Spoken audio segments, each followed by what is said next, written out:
Hello দর্শক, আজকে explain করতে যাচ্ছি ২০২৪ সালে মুক্তিপ্রাপ্ত একটি পাকিস্তানি ড্রামা।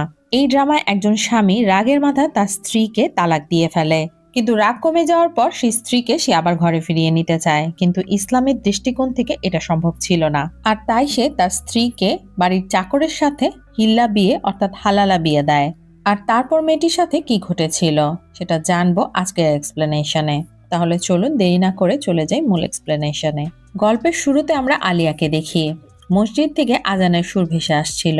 আজানের সেই সুর শুনে আলিয়া এতটাই চমকে যায় যে তার হাতে থাকা বাসনগুলো নিচে পড়ে যায়, কারণ আজানের এই শব্দ কোনো বাইরের লোকের নয়, এটা তাদের ঘরের চাকর ইব্রাহিমের কণ্ঠ। আর আজি সাব্বির তার স্ত্রী আলিয়ার নিকাহ ইব্রাহিমের সাথে পড়াতে যাচ্ছে।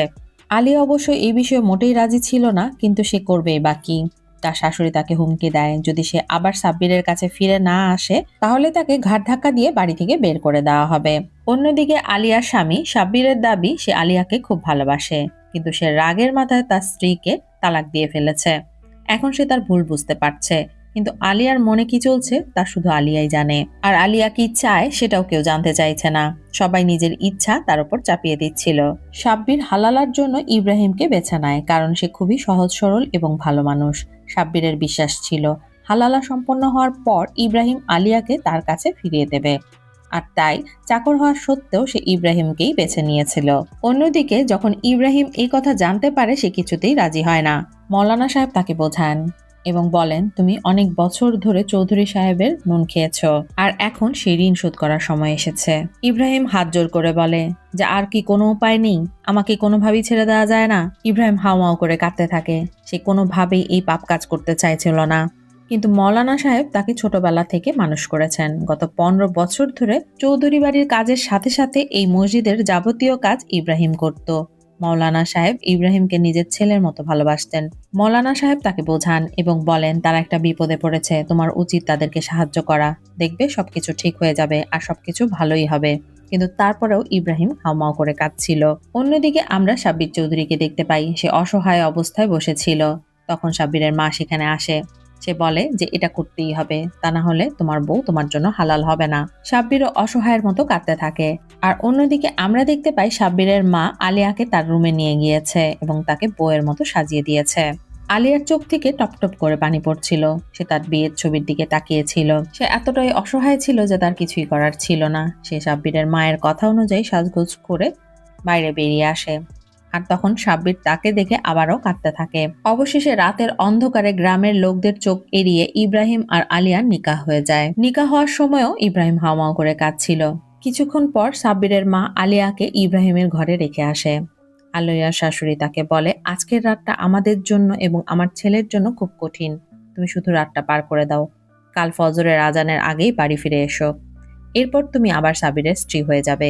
আসলে তারা সবাই মিলে ঠিক করেছিল ইব্রাহিমের সাথে আলিয়ার এক রাতের জন্য বিয়ে হবে। ইব্রাহিমের সাথে এক রাত কাটানোর পর আলিয়া পরদিন ভোর হওয়ার আগেই আবারও সাবিরের বাড়িতে ফিরে আসবে। আর এতে করে গ্রামের লোকজন বা পাড়া প্রতিবেশী আত্মীয় স্বজন কেউ কিছু টের পাবে না।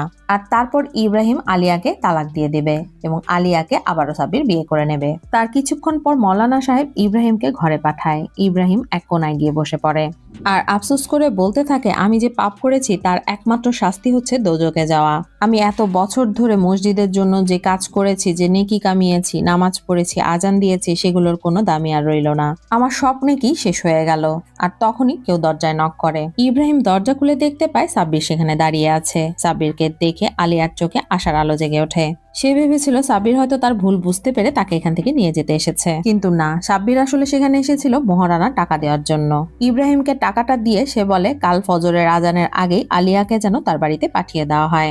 এটা বলে সাব্বির সেখান থেকে চলে যায়। আর সাব্বির চলে যাওয়ার পর আলিয়াকে হতাশায় ঘিরে ধরে, কিন্তু সে খুব সহজভাবে ইব্রাহিমকে বলে দরজাটা লাগাতে। ইব্রাহিম দরজাটা লাগায়। এরপর আলিয়া যখন তাকে লাইট অফ করতে বলে তখন ইব্রাহিম চমকে যায়। আর সে হড়বড় করে বলতে থাকে, আমি শুধু নিকা পর্যন্তই যেতে পারবো, এর বাইরে আর কিছুই নয়। আমি মৌলানা সাহেবকে আগে এটা বলে দিয়েছিলাম। ইব্রাহিম অন্যদিকে তাকিয়ে এসব কথা বলছিল। আর যখন সে এসব কথা বলছিল তখন পেছন থেকে আলিয়ার গোঙানি শব্দ শুনতে পায়। সে পিছনে ফিরে দেখে আলিয়া তার ওড়নাটা ফ্যানের সাথে বেঁধে সেখানে গলায় পেঁচিয়ে ঝুলে পড়েছে। ইব্রাহিম দৌড়ে যায় আলিয়ার কাছে আর তার পাটা জড়িয়ে ধরে। আর এখানেই সিনটা কাট হয়ে যায়। কাহিনী চলে যায় ফ্ল্যাশব্যাকে। আলিয়া আর সাব্বিরের বিয়ের দিন। আলিয়া এই বিয়েতে অনেক খুশি ছিল, কারণ সাব্বিরের মতো এত সুদর্শন এবং এত ধনী ভালো ফ্যামিলির ছেলে সে পেয়েছে। এর থেকে বেশি একটা মেয়ে আর কি চাইতে পারে। আলিয়া ইঞ্জিনিয়ারিং পড়ছিল, তার পড়াশোনা এখনো শেষ হয়নি। এরই মধ্যে একদিন সাব্বির তাকে বাইরে দেখতে পায়, আর প্রথম দেখাতেই সে আলিয়ার প্রেমে পড়ে যায় আর তার মাকে পাঠিয়ে বিয়ের প্রস্তাব দেয়। সাব্বিরকে না করার আসলে কোনো কারণই ছিল না, তাই আলিয়ার পরিবার খুব সহজেই রাজি হয়ে গিয়েছিল। এরপর খুব ধুমধাম করে আলিয়া আর সাব্বিরের বিয়ে হয়ে যায়। আলিয়া খুব আনন্দের সাথে সাব্বিরের জন্য অপেক্ষা করছিল। সাব্বির আসে, তার ভালোবাসার কোনো কমতি ছিল না। সে তার পকেট থেকে একটা দেখাই বের করে, একটা বালা। বালাটা সে আলিয়ার হাতে পরাতে যায়, কিন্তু বালাটা আলিয়ার হাতে ঢুকছিল না, কারণ সেটা ছোট ছিল। কিন্তু সাব্বির জোর করে সেটা তার হাতে পরিয়ে দেওয়ার চেষ্টা করে। আলিয়া খুব কষ্ট পাচ্ছিল, কিন্তু সেদিকে সাব্বিরের কোনো খেয়ালই ছিল না। তার বউ ব্যথা পাচ্ছে না কি হচ্ছে সেটা নিয়ে সে চিন্তিত না। সে ভালোবেসে বালাটা নিয়ে এসেছে, সেটা তার বউয়ের হাতে সে অবশ্যই পরিয়ে দিবে। এরপর অনেকটা জোর করে সে আলিয়ার হাতে সেই চুড়িটা পরিয়ে দেয়। আর এইখান থেকে আমরা সাব্বিরের মানসিকতা কিছুটা আন্দাজ করতে পারি। সাব্বিরের ভালোবাসা এতটাই বেশি ছিল যে নিজের স্ত্রীর কষ্টও সে বুঝতে পারছিল না। পরের দিন আলিয়া শাশুড়িকে বলে, এ বালা আমার হাতে খুব বিচ্ছে, খুলে ফেলি। কিন্তু শাশুড়ি তাকে খুলতে দেয় না, বলে সাব্বির রাগ করবে। কিছুদিন পর আমরা দেখি সাব্বির চৌধুরী জুবায়েরের বাড়ির সামনে স্লোগান দিচ্ছে। আসলে সাব্বির আর জুবায়ের দুজনই নির্বাচনে দাঁড়িয়েছে। জুবায়ের ছিল সাব্বিরের চিরশত্রু। এরপর জুবায়ের পুলিশ দিয়ে সাব্বিরের মিছিলটা তার বাড়ির সামনে থেকে সরিয়ে দেয়। আর এই সময় সাব্বির কিছুটা ব্যথাও পায়।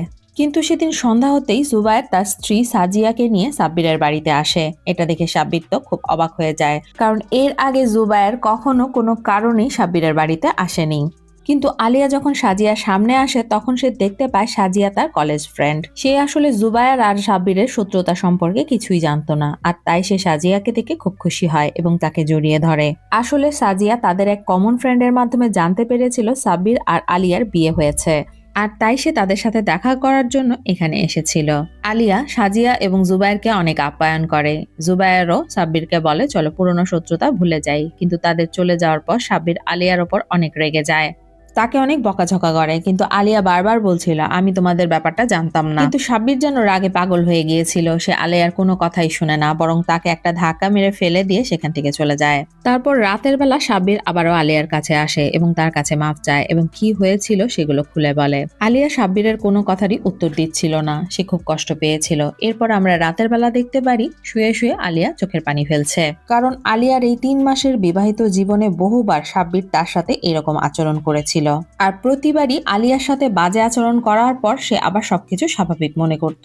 সে আলিয়ার কাছে এসে স্বীকার করত যে তার ভুল হয়ে গিয়েছে, কিন্তু তার মধ্যে কোনো অনুশোচনা দেখা যেত না। আর তার ব্যবহারে আলিয়া কষ্ট পেয়েছে কিনা, সে মন খারাপ করেছে কিনা, সেটা নিয়েও খুব বেশি চিন্তিত সে ছিল না। এরপর দিন আলিয়া বাজারে গেলে তার সাথে সাজিয়ার দেখা হয়ে যায়। তখন আলিয়ার সাথে ইব্রাহিমও ছিল। তারা দুজন কিছু কেনাকাটা করছিল। সাজিয়া ইব্রাহিমকে বাড়ি পাঠিয়ে দেয় আর আলিয়াকে জোর করে তার সাথে নিয়ে যায় তার গাড়িতে। আলিয়া বারবার বলছিল, আমার স্বামী তোমাদেরকে পছন্দ করে না, আর এইভাবে তোমার সাথে দেখা করা আমার ঠিক নয়। কিন্তু সাজিয়া তার কোনো কথা শুনতে রাজি হচ্ছিল না। কিছুটা জোর করে হাত ধরে টেনে নিয়ে সে গাড়িতে উঠিয়েছিল আলিয়াকে। তারা যখন কথা বলছিল তখন সাজিয়ার ফোনে একটা ফোন আসে, আর সে চিৎকার করে কাঁদতে থাকে, আমার মেয়ে মারা গেছে। আলিয়া তাকে সামলে তার বাড়ি নিয়ে যায়। আসলে তখন তার কিছু করারও ছিল না, কিন্তু গিয়ে দেখে মেয়ে নয়, তার একটা বিড়াল মরে গেছে। আলিয়া রাগে বেরিয়ে আসে, কিন্তু বাড়ির দরজার সামনে হঠাৎ একটা বিয়ের শোভাযাত্রা পড়ে, আর তাতে আলিয়ার ভিডিও হয়ে যায়। আর আলিয়া বাড়ি পৌঁছানোর আগেই সেই ভিডিও পৌঁছে যায় সাব্বিরের কাছে। আসলে এই পুরো ঘটনাটাই সাজিয়া আর তার স্বামী জুবাইরের চক্রান্ত ছিল। তারা প্ল্যান করেই আলিয়াকে এইভাবে ফাঁসিয়ে দিয়েছিল। আলিয়া ঘরে ঢুকতেই সাব্বির কোনো কথা না বলে তাকে 3 তালাক দিয়ে দেয়। আলিয়া তার পক্ষে সাফাই দেওয়ারও কোনো সুযোগ পায় না। আর অন্যদিকে সাব্বিরের মাও তার ছেলের মুখ চেপে ধরার চেষ্টা করে, কিন্তু সাব্বির যেন রাগে পাগল হয়ে গিয়েছিল। সে কারো কোনো কথা না শুনে আলিয়াকে 3 তালাক দিয়ে দেয়। আলিয়া বাকরুদ্ধ হয়ে যায়, তার দোষটাই বাকি ছিল। সে সারাদিন কান্না করতে থাকে।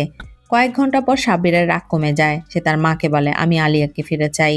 মা বলে, এটা শরীয়তের বিরুদ্ধে, আমি নিজে তোমার তালাকের সাক্ষী, তুমি এভাবে স্ত্রীকে ফিরিয়ে নিতে পারবে না। সাব্বির অনেক কান্নাকাটি করে আর বলে, আমি তাকে ছাড়তে পারবো না। মা তাকে পরামর্শ দেয় আলিয়ার হালালা করাতে হবে, তারপরে তুমি আবার নিকাহ করতে পারবে তাকে। আর তারপর তারা মসজিদের ইমাম অর্থাৎ মৌলানা সাহেবের সাথেও পরামর্শ করে। হালালা মানে হচ্ছে কোনো পুরুষ যদি তার স্ত্রীকে একবার তালাক দিয়ে দেয় তাহলে সে আর তাকে বিয়ে করতে পারবে না, যতক্ষণ পর্যন্ত না সে অন্য কোনো পুরুষকে বিয়ে করবে এবং তাদের মধ্যে স্বাভাবিকভাবে শারীরিক সম্পর্ক হবে এবং দাম্পত্য জীবন চলবে। পরবর্তীতে কোনো কারণবশত যদি সেই দ্বিতীয় স্বামীর সাথে মেয়েটির তালাক হয়ে যায় অথবা যদি দ্বিতীয় স্বামী মারা যায়, সেক্ষেত্রে সেই স্ত্রী প্রথম স্বামীর জন্য হালাল হবে, অর্থাৎ তাকে বিয়ে করা বৈধ হবে। এবার তারা খুঁজতে থাকে একজন ভালো মানুষ, আর তাদের চোখে ইব্রাহিমের মতো সোজা সরল আর কেউ নেই, তাই তাকে বেছে নেওয়া হয়। ইব্রাহিম আলেয়াকে এক রাতের জন্য বিয়ে করবে, রাতে শারীরিক সম্পর্ক করবে এবং পরদিন ফজরের আজানের আগেই তাকে তালাক দিয়ে দেবে। এমনকি তাদের বিয়েতে যে মোহরানা ধার্য করা হয়েছিল সেই টাকাটাও সাব্বির তাকে দিয়ে যায়। এরপর কাহিনী আবারও বর্তমানে চলে আসে। রাতে হঠাৎ সাব্বির অস্বাভাবিক আচরণ করতে থাকে, তার ঘুম আসে না। সে আলিয়াকে ফোন করে, কিন্তু ফোন তো আলিয়া বাড়িতেই ফেলে রেখে গিয়েছিল। সে আজানের অপেক্ষা করতে থাকে, আজানের আগে আলিয়া ফিরে আসবে আর সে কাউকে না জানিয়ে আবার তাকে নিকাহ করে ফেলবে। কিন্তু ভোর হয়ে যায়, আলিয়া আসে না। সাব্বিরের সন্দেহ হতে থাকলে সে খোঁজার জন্য মসজিদে যায়। আর অন্যদিকে আমরা দেখতে পাই আলিয়ার জান বেঁচে গিয়েছিল, কিন্তু সে কিছুতেই আর সাব্বিরের কাছে ফিরে যাবে না। আর তাই ইব্রাহিম বাধ্য হয়ে তার ভাইয়ের বাড়িতে তাকে নিয়ে যায়।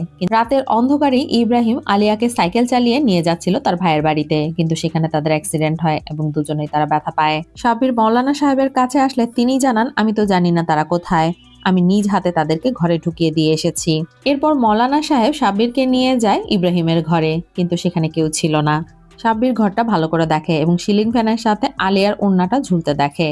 আর তারা বুঝতে পারে আলিয়া হয়তো নিজেকে শেষ করে দেওয়ারই চেষ্টা করছিল এবং তারা বুঝতে পারে দুজনেই তারা পালিয়েছে। ওদিকে আলিয়া আর ইব্রাহিম পৌঁছে যায় আলিয়ার ভাইয়ের বাসায়, কিন্তু আলিয়া ভাইয়ের বাড়িতে পৌঁছানোর আগেই সাব্বিরের মা তার ভাইকে ফোন করে এবং বলে সাব্বিরের সাথে আলিয়ার ছোটখাটো একটা ঝগড়া হয়েছে, আর এতে করে আলিয়া রাগ করে বাড়ি ছেড়ে চলে গেছে। আলিয়া তাদের বাড়িতে পৌঁছানো মাত্রই যেন তাকে খবর দেওয়া হয়। তার কিছুক্ষণ পর আলিয়া আর ইব্রাহিম পৌঁছায় আলিয়ার ভাইয়ের বাসায়।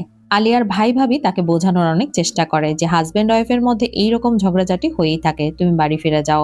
ভাই ভাবির কথা শুনে একসময় আলিয়া রেগে যায় এবং চিৎকার করে বলে, সাব্বির গতকাল রাতেই আমাকে তালাক দিয়ে দিয়েছে আর নিজের দাঁড়িয়ে থেকে ইব্রাহিমের সাথে আমার নিকাহ পড়িয়েছে। আমি সাব্বিরের কাছে আর ফিরে যাব না। এই 3 মাস 10 দিনে আমি অতিষ্ঠ হয়ে গিয়েছি। এখন ইব্রাহিমই আমার স্বামী। এই কথা শুনে ইব্রাহিম কিছুটা ঘাবড়ে যায়। সে বলে, আমি আপনাকে এখানে রেখে চলে যেতে চাই। আমি সাব্বির সাহেবকে এত বড় ধোঁকা দিতে পারি না। আমি আপনার সাথে থাকার প্রতিশ্রুতিও দিইনি। আলিয়া তাকে আটকে রাখতে চায় না। সে বলে, ঠিক আছে, তুমি চলে যাও, তোমাকে আমি আটকাবো না। ফিরে গিয়ে তুমি সাব্বিরকে বলো যে তুমি আমাকে খোঁজার জন্য বাইরে বেরিয়েছিলে, কিন্তু তুমি আমাকে খুঁজে পাওনি, আর এতে করে তারা তোমাকে কিছু বলবে না। ইব্রাহিম চলেই যাচ্ছিল, কিন্তু তখন আলিয়ার ভাবি বলে সাব্বির আসছে আলিয়াকে নিয়ে যাবার জন্য। এবার আলিয়া রেগে গিয়ে সে বাড়িতে থাকবে না বলে বেরিয়ে যেতে চায়, কিন্তু তার ভাই ভাবি তাকে দরজা বন্ধ করে আটকে রাখে। আর এই প্রথমবারের মতো ইব্রাহিম প্রতিবাদ করে। হঠাৎ তার মনে হয়, আমি আলিয়াকে এভাবে একা ছেড়ে যেতে পারি না। আর প্রথমবারের মতো নিজের শক্তি দেখিয়ে আলিয়াকে নিয়ে বেরিয়ে আসে। তারা বেরিয়ে যাবার কিছুক্ষণ পরে সাব্বির এবং তার মা সেখানে আসে। তারা আলিয়ার ভাইকে বলে আলিয়া রাতের অন্ধকারে ইব্রাহিমের হাত ধরে বাড়ি থেকে পালিয়েছে। আলিয়ার ভাই ভাবিও সাব্বিরের কথাই বিশ্বাস করছিল। ভাইয়ের বাড়ি থেকে বেরিয়ে আলিয়া ইব্রাহিমকে নিয়ে যায় তার খ্রিস্টান আঙ্কেল আন্টির কাছে। আলিয়ার বাবা মা মারা যাওয়ার পর থেকে ছোটবেলা থেকেই এই আঙ্কেল আন্টি তাকে মানুষ করেছিল। আলিয়া তাদের কাছে সবকিছু খুলে বলে। তারা আলিয়াকে সান্ত্বনা দেয় এবং বলে, তুমি চিন্তা করো না, সবকিছু ঠিক হয়ে যাবে। কিন্তু সাব্বির খবর পেয়ে গিয়েছিল আলিয়া তার আঙ্কেল আন্টির কাছে এসেছে, আর তাই সে তার ভাইকে নিয়ে সেখানে চলে আসে। কিন্তু আলিয়ার আন্টি টের পেয়ে গিয়েছিল, আর তাই সাব্বির আসার আগে আলিয়া এবং ইব্রাহিমকে তারা পালিয়ে যেতে সাহায্য করে। আলিয়ার আন্টি আলিয়াকে শহরে পাঠিয়ে দিয়েছিল, সেখানে তার মেয়ে রয়েছে। বেরোনোর আগে আলিয়া এবং ইব্রাহিম তাদের পোশাক বদলে নিয়েছিল। অবশেষে তারা শহরে পৌঁছে যায়। সেখানে তাদের জন্য অপেক্ষা করছিল সুনিতা। সুনিতা হচ্ছে আলিয়ার খ্রিস্টান আঙ্কেল আন্টির মেয়ে। সে হোস্টেলে থেকে চাকরি করত। সে আলিয়াকে তো নিজের সাথে রাখতে পারবে হোস্টেলে, কিন্তু ইব্রাহিমকে রাখতে পারবে না। সে বলে ইব্রাহিম একটা হোটেলে গিয়ে উঠুক। কিন্তু ইব্রাহিম খুব সহজ সরল ছিল এবং বাইরের দুনিয়া সম্পর্কে তার কোনো ধারণাই ছিল না। সে ছোটবেলা থেকে শুধুমাত্র মসজিদ এবং সাব্বিরের বাড়ির কাজ করা ছাড়া আর কোনো কিছুই পারত না। আর সে কথা আলিয়াও জানতো, তাই সে ইব্রাহিমকে একা ছাড়তে রাজি হয় না। সে বলে, তাহলে আমিও ইব্রাহিমের সাথে গিয়ে হোটেলে থাকবো। সুনিতা বলে, তোমাদের কাছে নিকানামা আছে? আসলে সুনিতা তার বাবা মার কাছ থেকে আগেই সব ঘটনা শুনে ফেলেছিল। সে বলে, তোমাদের কাছে নিকানামা না থাকলে তোমরা হোটেলে থাকতে পারবে না একসাথে, কারণ যে কোনো হোটেলে গেলেই তারা নিকানামা চাইবে। কিন্তু আলিয়া বলে, ইব্রাহিম তো কখনো একা একা হোটেলে থাকেনি, সে পারবে না। আর তাই বাধ্য হয়ে সুনিতা ইব্রাহিমকে বোরকা পরিয়ে আলিয়া এবং ইব্রাহিমকে হোস্টেলের ভেতরে নিয়ে আসে। তার রুমের ছুটিতে গিয়েছিল, আর তাই সে তার রুমে তাদেরকে থাকতে দেয়। সেদিন সুনিতার রাতের ডিউটি ছিল, সে সারা রাত বাইরে থাকবে। সে ইব্রাহিম এবং আলিয়াকে বলে, তোমরা ঘুমাও, সকালে একটা ব্যবস্থা করা যাবে। আর এই বলে সুনিতা অফিসে চলে যায়। কিন্তু ফজরের সময় উঠে ইব্রাহিম ওয়াশরুমে যায় অজু করার জন্য। আর সেখান থেকে বেরোনোর সময় একটা মেয়ে তাকে দেখে ফেলে এবং চিৎকার দিয়ে ওঠে। পুরো হোস্টেল জেগে যায়। ইব্রাহিম এবং আলিয়া ধরা পড়ে যায়। সুনিতাকে ডেকে পাঠানো হয়। হোস্টেল সুপারের ঘরে যখন আলিয়া আর ইব্রাহিম দাঁড়িয়েছিল, তখন সেখানে ফ্যানটা ঠিক মতো ঘুরছিল না। হোস্টেল সুপার বারবার বিরক্ত হচ্ছিল। তখন সে দারোয়ানকে ডেকে পাঠায় আর বলে, তোমাকে কতবার বলেছি এই ফ্যানটা ঠিক করাতে, তুমি কেন ইলেকট্রিশিয়ানকে খবর দাওনি? দারোয়ান বলে, ম্যাডাম, আমি বহুবার খবর দিয়েছি, কিন্তু ইলেকট্রিশিয়ান আসেনি। আমিও চেষ্টা করেছি, কিন্তু ঠিক করতে পারিনি। আর তখন আলিয়া সেখান থেকে একটা স্ক্রুড্রাইভার তুলে নিয়ে নিমিষের মধ্যেই ফ্যানটা ঠিক করে ফেলে। আসলে আলিয়া আগে থেকে ইলেকট্রনিক্সের কাজ অনেক ভালো পারত এবং এর আগেও সে বহুবার এগুলো কাজ করেছে। হোস্টেল সুপার আন্টি তো এটা দেখে খুব ইমপ্রেস হয়ে যায়। আর তখনই সেখানে সুনিতা চলে আসে। হোস্টেল সুপার আন্টি সুনিতাকে বলে যে, তুমি নিয়ম ভঙ্গ করেছো, আর এই জন্য তোমাকে শাস্তি পেতে হবে। তোমাকে হোস্টেল থেকে বের করে দেওয়া হবে এবং আলিয়া এবং ইব্রাহিমকে পুলিশের হাতে তুলে দেওয়া হবে। সুনিতা অনেক কাকুতি মিনতি করতে থাকে, বলে যে, আমি ভুল করেছি, আমাকে শাস্তি দিন, কিন্তু এদেরকে ছেড়ে দিন। প্লিজ আন্টি, এদেরকে পুলিশের হাতে তুলে দেবেন না। আন্টি সুনিতার বাবা মাকে কল করে এবং কনফার্ম করে যে আলিয়া এবং ইব্রাহিম হাজব্যান্ড ওয়াইফ এবং তাদের পরিচিত, অর্থাৎ সুনিতা মিথ্যে বলছিল না। শেষে আন্টি আর তার স্বামী মিলে ঠিক করে যে এদেরকে কাজের লোক হিসেবে রেখে দেওয়া হবে, কারণ বেশ কিছুদিন ধরে তাদের কাজের লোক আসছিল না। আর তাছাড়া আলিয়া ইলেকট্রনিক্সের কাজ জানে। আন্টি হোস্টেলের সব মেয়েদেরকে ডেকে পাঠায় এবং সবাইকে বলে যে এইরকম ঘটনা যেন আর কখনো না ঘটে, সেজন্য আমরা সুনিতাকে শাস্তি দিচ্ছি। সুনিতাকে 10,000 টাকা জরিমানা করা হয়। আর ইব্রাহিম এবং আলিয়াকে বিনা বেতনে 1 মাসের জন্য কাজের লোক হিসেবে এই হোস্টেলে কাজ করতে হবে। ইব্রাহিম এবং আলিয়ার মেনে নেওয়া ছাড়া আসলে আর কোনো উপায়ও ছিল না। তাদের জন্য অবশ্য ভালোই হয়, তারা লুকানোর জন্য একটা জায়গাও পেয়ে যায়, থাকা খাওয়া সম্পূর্ণই পেয়ে যায়। কিন্তু তার বিনিময়ে তাদেরকে সব কাজ করতে হতো, এমনকি বাথরুম পর্যন্ত পরিষ্কার করতে হতো। আর আলিয়া রান্না, পরিষ্কার পরিচ্ছন্নতার পাশাপাশি ইলেকট্রিক কাজ, মেশিন ঠিক করতে পারে দেখে সবাই তাকে পছন্দ করতে শুরু করে। ধীরে ধীরে ইব্রাহিম এবং আলিয়ার দূরত্ব কমতে থাকে, তাদের মধ্যে একটা বন্ধুত্বপূর্ণ সম্পর্ক তৈরি হয়ে যায়। অন্যদিকে আমরা সাব্বিরকে দেখতে পাই, সে মৌলানা সাহেবের কাছে গিয়েছে এবং তাকে দিয়ে একটা মিথ্যে কেস তৈরি করে। সাব্বির তাকে বলে, আপনি পুলিশ স্টেশনে যাবেন এবং বলবেন যে ইব্রাহিম মসজিদের টাকা পয়সা চুরি করে নিয়ে পালিয়েছে। মৌলানা সাহেবের আসল কিছুই করার ছিল না। তিনি পুলিশ স্টেশনে যান এবং একটা জিডি করেন। জিডিতে বলা হয় ইব্রাহিম মসজিদের দান বাক্স থেকে প্রায় 35,000 টাকা চুরি করে নিয়ে পালিয়েছে। দেখতে দেখতে 1 মাস কেটে যায়। আলিয়া আর ইব্রাহিমের সাজা পূরণ হয়ে যায়। এরপর হোস্টেল সুপার বিলকিস আন্টি তাদেরকে ডেকে নিয়ে বলে, তোমাদের শাস্তি শেষ হয়েছে আর এই মাস থেকে তোমাদেরকে বেতন দেওয়া হবে। আলিয়া ধীরে ধীরে ইব্রাহিমকে বাইরের পরিবেশের সাথে অভ্যস্ত করতে থাকে, কিভাবে শপিং মলে যেতে হয়, কিভাবে জিনিসপত্র কিনতে হয়। আলিয়া ইলেকট্রিক কাজও ইব্রাহিমকে শিখাচ্ছিল। একদিন শপিং মলে গিয়ে ইব্রাহিম হারিয়ে যায়। আলিয়া যেন পাগল হয়ে গিয়েছিল। সে কোথাও তাকে খুঁজে না পেয়ে হাউমাউ করে কাঁদতে কাঁদতে হোস্টেলে ফিরে আসে। এসে দেখে ইব্রাহিম আগেই চলে এসেছিল সুনিতার সাথে। আলিয়া কাঁদতে কাঁদতে ইব্রাহিমকে জড়িয়ে ধরে। এরপর সুনিতা আলিয়াকে বলে, তুমি ইব্রাহিমকে ভালোবাসো, ইব্রাহিমও মনে হয় তোমাকে ভালোবাসে। তুমি কি তাকে কখনো জিজ্ঞেস করেছো তোমার প্রতি তার কি ফিলিংস রয়েছে? সুনিতার কথায় আলিয়া ভাবতে শুরু করে আসলেই সে ইব্রাহিমকে ভালোবেসে ফেলেছিল। এরপর সুনিতা ইব্রাহিমকে তাদের অফিসে একটা চাকরি জোগাড় করে দেয়। সপ্তাহে 5 দিন সেখানে তাকে থাকতে হতো। আর এইবার আলিয়া ইব্রাহিমকে মিস করতে শুরু করে। ইব্রাহিমও আলিয়াকে মিস করছিল আর তারা দুজনই দুজনের প্রতি ভালোবাসা অনুভব করতে থাকে। অবশেষে আলিয়া ইব্রাহিমের কাছে স্বীকার করে যে তাকে ভালোবাসে এবং তার সাথেই থাকতে চায়। তাদের মধ্যে একটা সুন্দর সম্পর্ক তৈরি হয় আর হোস্টেলের সব মেয়েরা মিলে তাদের বিয়ের একটা অনুষ্ঠানও করে। ধীরে ধীরে সবকিছু ঠিক হয়ে যাচ্ছিল। ইব্রাহিম আর আলিয়া খুব খুশি ছিল। অন্যদিকে আমরা সাব্বিরকে দেখতে পাই। ধীরে ধীরে আলিয়ার ব্যাপারটা সবাই জেনে গিয়েছিল। সাব্বিরকে কুরে কুরে খাচ্ছে নিজের বদনামের ভয়। লোকজন ভাবে আলিয়া তাকে ছেড়ে অন্য পুরুষের সাথে পালিয়ে গিয়েছে। সাব্বির আলিয়াকে খোঁজার জন্য তার সর্বোচ্চ শক্তি লাগিয়ে দেয়। অবশেষে সে সুনিতার খোঁজ পায় এবং সুনিতার কাছে আসে। তাকে জিজ্ঞেস করে আলিয়া এবং ইব্রাহিম কোথায়, তাকে টাকার অফার করে। কিন্তু সুনিতা সাব্বিরের কাছে স্বীকার করে না যে আলিয়া এবং ইব্রাহিম তার কাছেই রয়েছে। সাব্বির বন্দুক দেখে সুনিতাকে হুমকি দিয়ে সেখান থেকে চলে যায়। সাব্বির যে খুঁজতে খুঁজতে তার অফিসে চলে এসেছিল সেটা সে আলিয়া এবং ইব্রাহিমকে জানায়। তারা ভাবে সাব্বির হয়তো এই হোস্টেলের খোঁজ পাবে না, কিন্তু তারপরের দিন পুলিশ এসে ইব্রাহিমকে গ্রেফতার করে নিয়ে যায়। আর সেখানে সাব্বির আসে এবং ইব্রাহিমকে মারধর করে, তাকে বলে তার বউকে ডিভোর্স দিয়ে দিতে। ইব্রাহিম বলে যদি আলিয়া চায় তাহলেই শুধুমাত্র সে তাকে তালাক দেবে, আর তা না হলে নয়। সাব্বির ইব্রাহিমকে আবারও মারতে যায়, কিন্তু মৌলানা সাহেব মাঝখানে চলে আসে। তিনি সাব্বিরকে থামান আর বলেন তিনি ইব্রাহিমকে বোঝাবেন, ইব্রাহিম রাজি হবে। আর তারপর সাব্বির ইব্রাহিমের ওপর থেকে কেসটা উঠিয়ে নেয় এবং তাকে ছেড়ে দিতে বলে। ইব্রাহিমকে তারা সাথে করে নিয়ে যেতে চায়, কারণ সাব্বির জানতো ইব্রাহিমকে খুঁজতে খুঁজতে আলিয়া তার কাছে চলে আসবে। কিন্তু পুলিশ ইব্রাহিমকে ছাড়ে না, কারণ চৌধুরী সাব্বিরও তার উপর চুরির কেস করেছিল। তাই মৌলানা সাহেব আর সাব্বির সেখান থেকে চলে যায়। আর অন্যদিকে আলিয়া ইব্রাহিমের সাথে দেখা করার জন্য থানায় চলে আসে।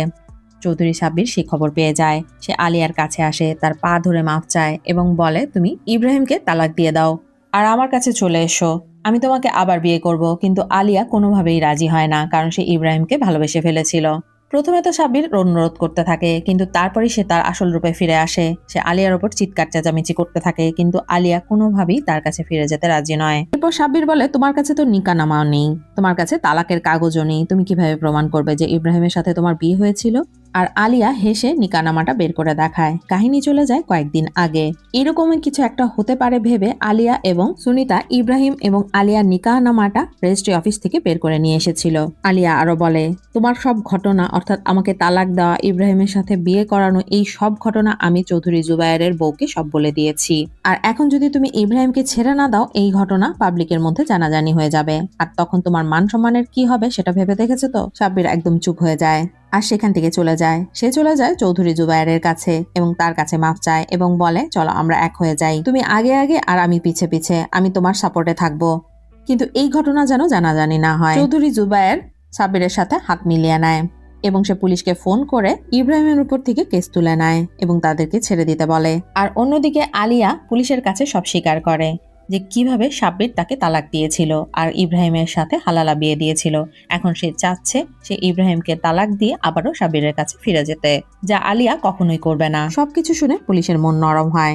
সে আলিয়া এবং ইব্রাহিমকে সাবধান করে আর বলে চৌধুরী জুবায়ের এবং সাব্বির এক হয়ে গেছে, এখন তাদের সামনে বিপদ রয়েছে। এখন তারা যেই জায়গায় থাকছে সেখানে থাকা তাদের জন্য নিরাপদ হবে না। ইব্রাহিম সিদ্ধান্ত নেয় সে আর পালিয়ে বেড়াবে না, সে তার গ্রামে ফিরে যাবে। এরপর ইব্রাহিম আর আলিয়া তাদের গ্রামে ফিরে তাদের সেই মসজিদে একসাথে থাকতে শুরু করে। তাদের সাথে মৌলভী সাহেবও ছিলেন। মসজিদে ফিরে এসে অনেক দিন পর ইব্রাহিম আবারও আজান দেয়, আর সেই আজানের ধ্বনি সাব্বির এবং সাব্বিরের মা শুনতে পায়। পরদিন সাব্বিরের মা যায় মসজিদে, ইব্রাহিম আর আলিয়াকে সাবধান করে। সে বলে আমার ছেলে চুপচাপ আছে, সে যদি রেগে যায় তাহলে কিন্তু তোমাদের বিপদ হবে, তোমরা এখান থেকে চলে যাও।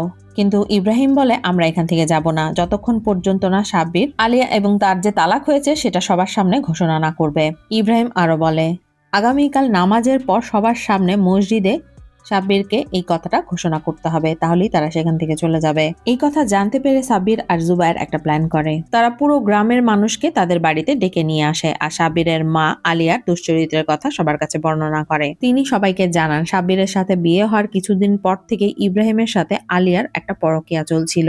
তিনি সেটা জানতে পারেন, কিন্তু সাব্বিরকে কিছুই বলেন না, বরং উল্টো আলিয়াকে সাবধান করেন। কিন্তু আলিয়া কোনো কথা না শুনে অবশেষে ইব্রাহিমের সাথে রাতের অন্ধকারে পালিয়ে গিয়েছে এবং তারা নাকি বিয়েও করেছে।